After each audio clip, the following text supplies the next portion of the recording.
بسم اللہ الرحمن الرحیم۔ ربیع بن خثیم رحمۃ اللہ علیہ بڑے اللہ والے تھے۔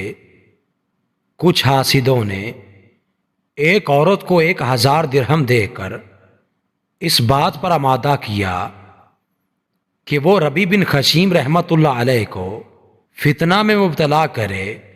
چنانچہ اس نے خوبصورت لباس زیب تن کیا، خوشبو لگائی اور زیور سے آراستہ ہو کر حضرت ربیع رحمۃ اللہ علیہ کے سامنے آئی تو آپ نے صرف 3 جملے ایسے ادا کیے کہ اس کی زندگی بدل گئی، اور مرنے سے پہلے اللہ نے اس کو عابدہ بنا لیا۔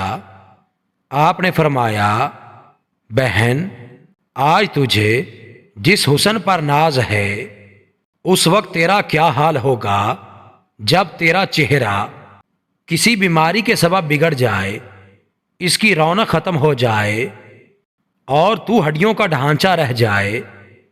آپ نے فرمایا، اس وقت تیرا کیا حال ہوگا جب تجھے قبر میں ڈالا جائے گا اور تیرے جسم پر کیڑے چلیں گے جو تیرے گالوں اور تیری ہڈیوں کو نوچ لیں گے اور تو ہڈیوں کا ڈھانچہ بن جائے گی۔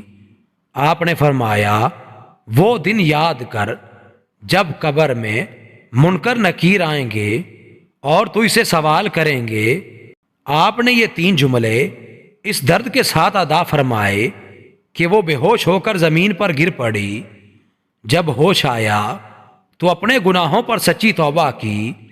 اللہ نے اسے بہت بڑی عابدہ بنایا، یہاں تک کہ لوگ اس کے پاس دعائیں کروانے آتے تھے۔